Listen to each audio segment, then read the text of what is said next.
is no whip, it's a secret ballot. It will happen in the Rajya Sabha Secretariat. There is a presiding officer, the Rajya Sabha Secretary General. It starts from 10 a.m. this morning. It finishes at about 5 p.m. The first person to vote will be the Prime Minister before he leaves for Himachal Pradesh and Punjab because he's touring the states for flood relief. On the other hand, counting will begin at 6 p.m.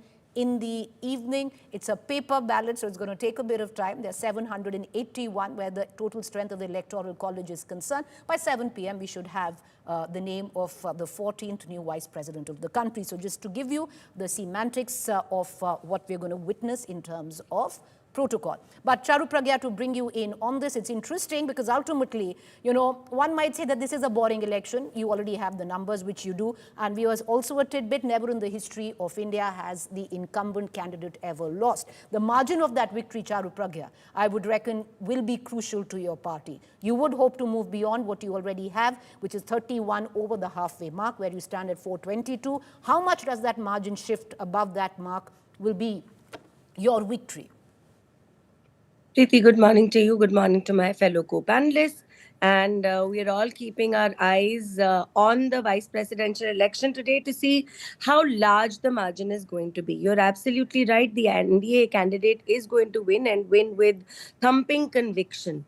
See, here the question is not how big or how sure an election is. The question is how serious we are about every single election. How seriously do we take the process leading up to a particular election? How united our House looks, how together our members of parliament are.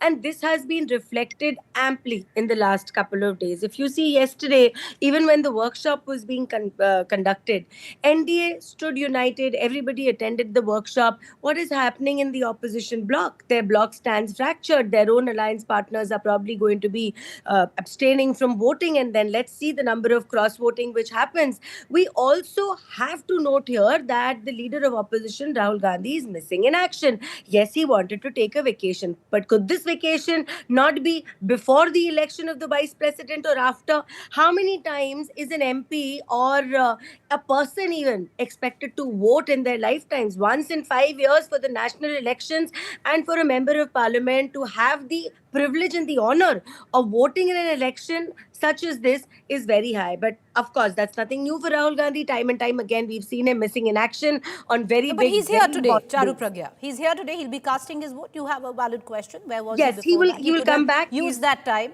He could have used that time to rally his forces together. And importantly, if you want to raise that number and appeal to the conscience of other MPs because there's no whip, you could have appealed and done that. Go ahead, ma'am, make your point. But I'm speaking from a point of view where he's saying he's the leader of the opposition. I mean, he's sitting on that chair. Okay. He's supposed to be keeping people together. So that's one thing. Another thing is that when you choose the presidential candidate, it has to be done with conviction. It has to be done keeping in mind the person's administrative experience, political experience. The Indie bloc couldn't even come up with a name in time. It seemed like somebody scrambling to find anybody, literally anybody at all, and put the name down.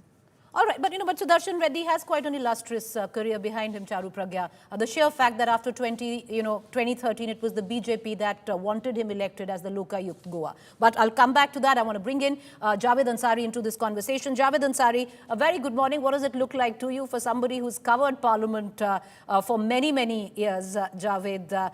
The numbers might be a given this morning, standing with the NDA, but I would reckon you think that it would be the developments over the course of the day in terms of cross-voting, how much the NDA takes up its number, how much the India Alliance or the opposition bolsters its numbers with possible cross-voting.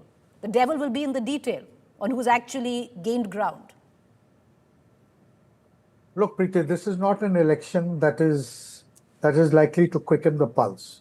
The only thing of academic interest is the numbers. How much does the BJP, will the NDA succeed in persuading an X amount of MPs from the opposition bloc to vote for them?